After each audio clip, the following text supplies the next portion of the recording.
கொஞ்சம் தேகம் கொஞ்சம் வரும் வேகம். ரயில்வேல 90லேருந்து இருக்கேன் சார். இங்கே ரயில்வே ஒர்க் பண்ணுறேன். நான் 33 வருஷமாக இங்கே ஒர்க் பண்ணுறேன்.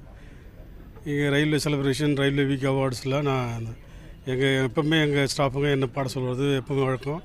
நான் எல்லார் வீக்கையும் பாடியிருக்கேன். வேறு இந்த பாட்டுன்றது எனக்கு சின்ன வயசுலேருந்தே எனக்கு ரொம்ப பிடிக்கும். இவங்க எப்படி என்னை கண்டுபிடிச்சாங்கன்னு தெரில. நான் ஏதாவது ஒரு சின்ன சின்ன ஃபங்க்ஷன் நடக்கும் எங்கள் ஆஃபீஸ் உள்ளே. பொங்கல் விழா, அப்புறம் இந்த ஓணம் பண்டிகை, அப்புறம் ஆயுத பூஜை அப்படிலாம் சின்ன சின்ன பாட்டு பாடுறது. அதை பார்த்துட்டு இப்போ நாங்கள் இந்த மாதிரி செலிப்ரேஷனில் பாடுவேன். நான் சின்ன வயசில் பாடுற ஆசைனாலே இது ஒரு ஸ்டேஜ் கிடைக்குதுன்னு நானும் இதில் பாடி கொஞ்சம் நமக்கு ஒரு ஃபேம். இப்போ நம்ம போனாலே இப்போ எல்லோரும் பார்க்குறாங்களே எங்கள் ஆஃபீஸில் ஒரு ஹீரோ மாதிரி ஒரு இருக்குது சார். அவ்வளோதான் சார். ரொம்ப ஃபீல் பண்ணுவேன் சார். இது இப்போ யூடியூப்பில் வர்றதுன்னு சொல்ல என் பையன் இப்போ பார்த்துட்டேன்னு சொல்கிறான். ரொம்ப இந்த ஃபஸ்ட் டைம் இந்த வருஷம் தான் யூடியூப்பில் போட்டிருக்காங்க. இது எஸ்பிபி அப்படி நடிக்க முடியும் சார். அவருடைய அவர் தான் எனக்கு இன்ஸ்பிரேஷன் தான். அவர் பாடினதை வச்சு தான் நாங்கள் பாடுறோம்ல. இது கிழக்கு வாசலில் கார்த்திக் பாடுவார். ரேவதியை தூங்க வைக்கிற மாதிரி ஒரு பாட்டு. இந்த பாட்டு இங்கே ஏதோ பார்த்து பாடினா கொஞ்சம் ஒரு ஸ்மூத்தாக இருக்கும்னு நினச்சி இந்த பாட்டு செலக்ட் பண்ணி பாடினேன். பச்சை மலை பூவு நீ உச்சி மலத்தேனு குத்தங்கோரையேது நீ நந்தவனத்தேரு அழகே பொண்ணு மணி சிரிச்சா வெள்ளி மணி கிளியே கண்ணூரங்கு தூரி தூரி பச்சை மலை பூவு நீ உச்சி மலத்தேனு குத்தங்கோரையேது நீ நந்தவனத்தேரு. அந்த பாட்டு அது மாதிரி அந்த அம்மா தூக்கம் வரலன்னு சொல்லுவாங்க. நான் பாடுறேன். அந்த பாட்டு பாடினாலே அந்த ராகமே அந்த தூக்கத்துக்காக தான் வச்சுருக்குன்னு இளையராஜாரே சொல்லியிருக்காரு சார். இந்த ராகம் தூங்குற பாடுறத பாடுற பாட்டு.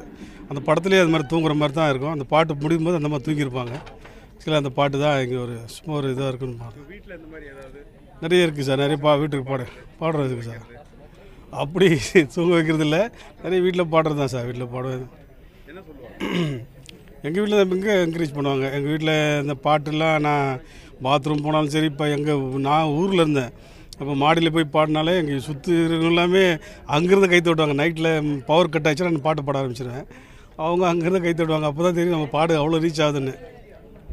எங்கள் ஊரில் எனக்கு மேக்ஸிமம் எல்லா ஊர்லேயும் எங்கள் ஏரியாவில் என்னை பற்றி தெரியும்ல சார். நான் இந்த பக்கம் தான் சார். நம்ம மீஞ்சூர் தான் நந்தியம்பாக்குன்னு ஒரு ஊர் சார். நான் சொந்த ஊராக தான். அந்த ஊரில் எங்களுக்கு நாங்கள் லைட் மியூசிக்கு ஆமாம் சார். மொட்டை மாடியில் பாடுவேன், வயல்வெளியில் பாடுறது எல்லாமே பாடுவேன் சார்.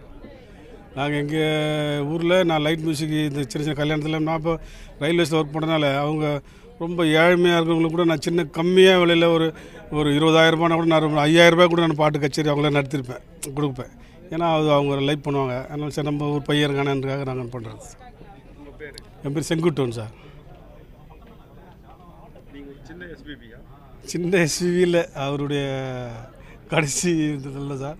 எஸ்பிபி சொல்ல முடியாது. அவர் தான் எங்களுடைய நான் ஒரு டெத்துக்கெல்லாம் கூட அவர் சமாதிகளோடு போயிட்டு வந்திருக்கேன். அவ்வளோ என்ன அவர் சாமி பாட்டு, ஹிந்தி பாட்டு கூட அவருடைய பாட்டு தான் நான் அதை பாடுவேன் சார்.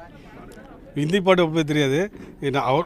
அப்படியே தமிழில் அவர் பாடுறது அந்த உச்சரிப்பு மட்டும் வச்சு பாடுறது எனக்கு அவருடைய குரல் தான். சாமி பாட்டு பண்ணாலும் அவர் பாட்டு தான் பாடுவேன். வேறு எந்த பாட்டுனாலும் அவருடைய குரல் பாட்டு தான் நான் பாடுறேன் சார்.